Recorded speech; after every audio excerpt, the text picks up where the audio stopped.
네, 안녕하세요. 2022년 7월 생명보험이란 무엇인가 모집인 자격시험이죠. 실전 문제풀이입니다. 저희가 이제 매월 여러분들에게 제공해드리고 있는데요. 이 7월 문제는 6월 달에 실시된 문제를 기반으로 해서 저희가 이제 작성을 했습니다. 그래서 여러분들께서 시험을 앞두시고 전부 다 준비되신 상황에서 마지막에 한번 최종적으로 점검하시는 차원에서 보시면 좋을 것 같고요.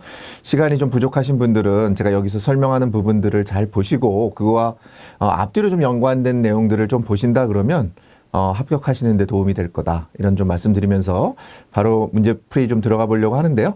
일단 뭐 7월 달, 6월 달까지 저희가 그 문제를 쭉 기출 문제들을 살펴본 결과 특별하게 무슨 새로운 문제나 아주 어떤 부분들이 나오진 않습니다. 그러니까 매달 나왔던 문제나 기출 문제들 그리고 여러분들에게 제공해 드렸던 그런 저희 문제집들 중심으로 문제가 출제되고 있으니까요. 여러분들이 그런 부분 잘 보시면 되겠습니다. 그 모집인 같은 경우는 일단 기본적으로 1편, 2편, 3편, 4편 이렇게 구성이 되어 있는데요. 재산보험인 4편을 빼고 1편, 2편, 3편이 이제 생명보험이란 무엇인가에 대해서 이제 얘기를 하고 있는데 범위로 보면은 이제 3편이 가장 적습니다. 그리고 여러분들 어차피 1편, 2편은 삼지선다고 3편, 4편은 사지선다로 출제가 되고 있는데요.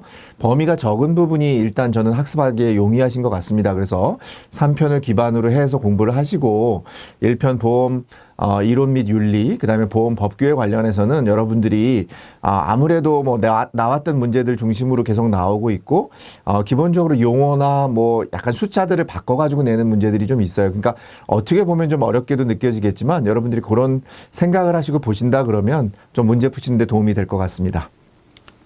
자, 1번 문제입니다. 우리 이제 사회보험, 민영보험 이런 거 구분하는 거 여러분들 많이 나오시는데 그냥 기본적으로 사회보험이라고 하는 것은 정부, 국가가 하는 거고 그 다음에 민영보험이라고 하는 것은 우리 이제 여러분들이 주변에서 보실 수 있는 삼성생명이다, 교보생명이다, 한화생명이다 이런 것처럼 그냥 민영, 회사가 하는 거예요. 그러니까 여기는 우리가 민영회사니까 이윤을 추구하는 거고 보험이라고 하는 것은 이윤을 추구하는 게 아니라 형평성이나 아니면 어떤 그런 그 전체적인 사회적인 제도를 보완해주기 위해서 하는 거잖아요. 그러니까 의무적으로 해야 되는 부분이고 여긴 선택적으로 해야 된다, 임의적으로 해야 된다, 이런 부분들 여러분들이 상식적인 어떤 그런 내용들을 가지고 보시면 좀 쉽게 보실 수 있을 것 같습니다. 맞는 거 고르는 문제니까. 자, 국민에게 발생하는 사회적 위험을 보험 방식으로 대체함으로써 국민 건강과 소득을 보장하는 제도이다. 그쵸. 이게 아까 말씀드린 것처럼 납입하는 보험료에 따라서 보장 수준이 달라지는 게 아니라 최소 한도의 어떤 보장을 해주는 게 사회보험의 성격을 갖고 있는 겁니다. 그러니까 이 내용이 틀린 거고 민간에 의해서 운영되는 게 아니라 정부에서 운영되는 거니까 틀린 내용이 되겠습니다. 그래서 정답은 1번이 되겠습니다. 자, 2번 배당에 대한 내용인데요. 배당이라고 하는 부분이 예전에는 그냥 정부가 일괄적으로 그 보험을 가입하신 분들에게 법적으로 이렇게 이제 배당을 주게 되었습니다. 근데 이제 이런 부분들이 저희가 그 보험에서 자율화가 됐죠. 가격 자율화가 되면서 보험료율 자율화가 되면서 그 배당률 자체도 회사별로 구분해 내놨습니다. 그래서 틀린 거 고르는 문제니까 우리가 일반적으로는 틀린 거 고르는 문제들은 어떻습니까? 예. 그 모든 또는 뭐뭐만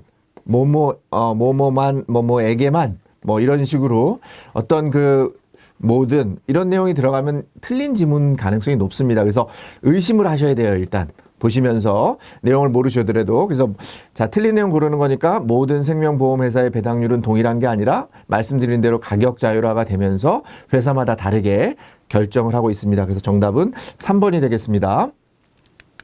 자, 3번 문제입니다. 우리가 단체 취급 기준으로 해당하지 않는 것, 단체 개인 보험을 들었지만 단체 계약 취급을 하는 기준이 있습니다. 그게 뭐냐면 해당하지 않는 거니까 일단 동일한 단체에 소속되어 있어야 되고 동일한 상품을 가입을 해야 돼요. 동일한 보험 상품을 구입해야 되는데 피보험자가 3인이 아니라 우리가 5인 이상입니다. 그죠? 그래서 이런 부분들은 우리가 어떻게 보면 그냥 단순하게 특별한 이유는 없어요. 왜 3인은 단체가 안 되고 5인이어야 되느냐? 기준이 그래서 그렇습니다. 그러니까 여러분들이 5인 이상, 3인 이상이 아닌 5인 이상이다. 우리가 통상적으로요, 3인 이상이라고 하는 부분이 거의 없어요. 보험회사 그 생명보험 모집이란 무엇인가에 그런 문제로 출제되는 것 중에 거의 없습니다. 그러니까 여러분들이 5인 이상으로 기억하시면 되겠다. 하는 거고요. 자, 4번 문제입니다. 보기의 내용에서 가나에 들어갈 말. 자, 우리가 일반 실종을 확정하면 우리가 사망으로 간주를 해요. 그래서 실은 사망보험금을 주기 위해서 우리가 실종을 됐는데 무한정 기다렸다가 사망보험금을 지급하지 않는다 그러면 계약자한테 불리한 거고 보험회사한테는 유리한 거잖아요. 그래서 이러한 부분들 일반 실종이라고 하는 부분이 어느 기간이 지나면 법원에서 이런 것들을 선고하면 사망으로 간주한다. 그래서 사망보험금을 지급해라. 이런 제도가 있습니다. 그래서 일반 실종이란 말은 부재자의 생사가 5년, 3년은 너무 짧고요. 5년간 분명하지 아니한 때 누가 해야 돼요? 뭐 파출소장이 하거나 아니면 경찰서장이 하는 게 아니라 법원에 의해서 사망한 것으로 보는 제도입니다. 법원이 이 사람 지금 실종된 게 맞습니다. 5년 동안에 그 생사가 불분명하기 때문에 일단은 그 다음에 살아 돌아오면 좀 바뀌겠죠. 그렇지만 일단은 일반 실종이라고 하는 것을 통해서 사망한 것으로 본다. 그래서 사망보험을 지급한다. 그런 부분입니다. 그래서 5년에 법원이 한다. 이렇게 되는 거고요. 우리가 그 유사한 말로는 여러분들이 아프다라고 하는 것을 판단하는 게 아니라 이 법이나 어떤 제도를 적용받기 위해서는 의사 또는 의사에 준하는 사람에 의해서 여러분들이 아프다라고 하는 것을 판정을 받아야 그게 아픈 게 되는 거예요. 그죠? 그냥 여러분들 몸이 아프다 그래서 막 병원에 가가지고 하고 예를 들어서 보험회사에 가서 나 보험금 지급해 주세요. 아픕니다. 이러면 주는 게 아니라 반드시 공신력 있는 부분이 필요한 거잖아요. 그거랑 마찬가지입니다. 그래서 죽었다라고 하는 건 굉장히 중요한 의미이기 때문에 사망이라고 하는 것은 반드시 5년간의 기간과 그 다음에 법원이 그런 것들을 간주해 줘야 된다. 사망한 것으로 인정해 줘야 된다.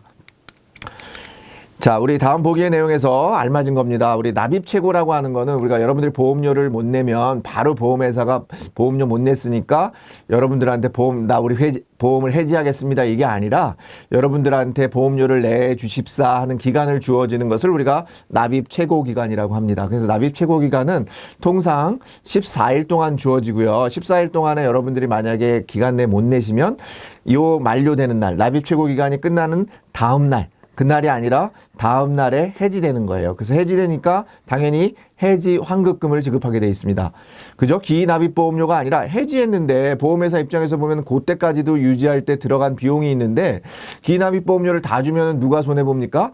보험회사가 손해보는 거죠. 그렇기 때문에 해지 환급금을 지급한다. 그래서 끝나는 날의 다음 날 해지 환급금, 끝나는 날의 다음 날 해지 환급금. 이게 중요합니다. 끝나는 날이 아니라 끝나는 날 다음 날 해지 환급금. 이렇게 기억하시면 되겠습니다.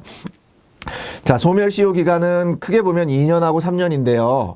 이거는 나머지는 다 3년인데 2년인 게 하나 있어요. 근데 우리가 통상적으로 약자는 오래 보호해 주고요. 소멸시효 기간이 3년이고 강자한테는 2년입니다. 그래서 보험회사와 관련된 건 2년이고 보험계약자와 관련된 것은 3년으로 규정하고 있어요. 소멸시효 기간을. 그래서 보험회사가 보험료를 청구하는 거, 그죠? 보험료를 내달라고 하는 것만 2년이고, 그죠? 이것만 2년이고 나머지는 다 3년이라는 얘기입니다. 그죠? 그래서 정답은 3번이 되겠습니다. 아시겠죠? 보험회사가 청구하는 것만 2년, 소멸시효 기간이 보험계약자가 청구하는 것은 3년으로 되어 있다. 이렇게 보시면 되겠습니다. 자, 7번입니다. 우리 언더라이팅 절차인데요. 언더라이팅 절차라고 하는 게 언더라이팅이라는 것은 우리가 이제 계약 적부, 계약을 할 수 있는지 없는지를 OX 하는 거야. 이 사람은 계약을 가입해도 좋습니다. 안 됩니다. 사고가 있거나 아니면 위험성이 높기 때문에 안 됩니다. 라고 하면은 X. 하는 것을 우리가 뭐라고 하냐면 영어에서는 언더라이팅이라고 합니다. 그래서 언더라이팅이라고 하는 것은 우리가 일반적으로는 어떻게 합니까? 일단은 청약서를 고지하고 그 다음에 의사의 어떤 의료적인 문제가 있는지를 문제가 있는 사람들에 대해서는 의적 진단을 받게 하고 언더라이터 심사를 하고 마지막으로 계약적부, 계약에 적격한지 부적합한지를 확인하는 겁니다. 그래서 여러분들이 기억하시는 것은 청약서를 고지하고 계약적부 확인이 마지막이다. 이 정도만 기억하시면 될 것 같아요. 청약서 고지로부터 시작해서 계약적부 확인이 마지막에 이루어진다. 그러니까 정답은 1번이 되겠습니다. 자, 8번 보험사고의 고의적 유발에 해당하는 보험사기. 자, 이건 조금 어려운 문제에 해당하는데 우리가 이제 보험사기에 대한 문제가 자주 출제되고 있습니다. 올해 들어서 더더욱 자주 출제가 되고 있는데 보험사기라고 하는 게 여러 유형이 있어요. 이제 예를 들어서 내가 조금만 다쳤는데 이렇게 감기가 다쳤는데 이거를 폐렴처럼 과대 포장하는 그런 사기가 있고요. 그 다음에 고혈압이라고 하는 것을 그 보험, 고혈압을 숨기는 거예요. 이건 악의적으로 뭔가 그 숨기는 거죠. 악의적인 거고. 그 다음에 악의적인 그 고의적으로 신체의 일부를 절단하는 거예요. 그게 고의적 유발인 거겠죠. 그죠? 그래서 우리가 기본적으로는, 유형까지는 이것까지 알아야 되느냐? 시험이니까 좀 알아두시면 좋을 것 같습니다. 여러분들. 근데 기본적으로는, 고혈압을 숨기는 거는 사기인 거죠. 내가 있는데도 없다고 하는 거니까 사기. 그 다음에 감기처럼 가벼운 거를 폐렴으로 하는 거니까 피해 과장. 요 정도만 기억하시고, 악의적으로 신체의 일부를 절단하는 거니까 고의적인 거잖아요. 신체 일부를 절단한다는 것은 고의적인 그런 유형에 해당한다. 이렇게 정도 기억하시면 되겠습니다.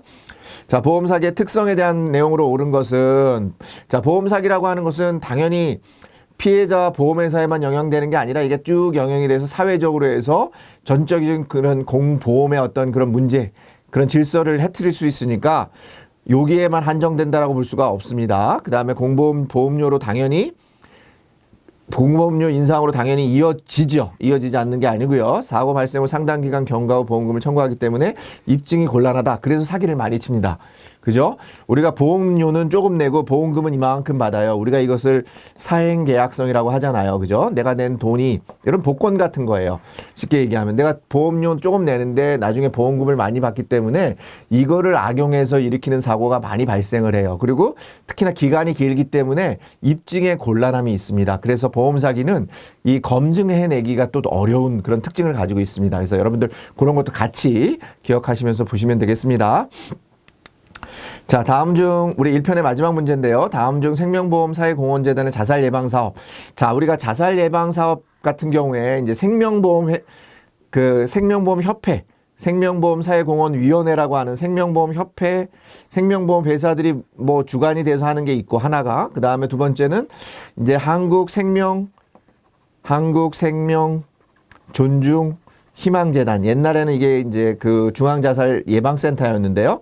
그 한국생명존중 희망재단이라는 게 있습니다. 이 두 가지가 있는데 우리가 생명보험 그 위원회에서 하는 것은 여기 나와 있는 것처럼 농약 안전함이나 SOS 전화 운영 같은 것은 생명보험 사회공헌위원회에서 해요.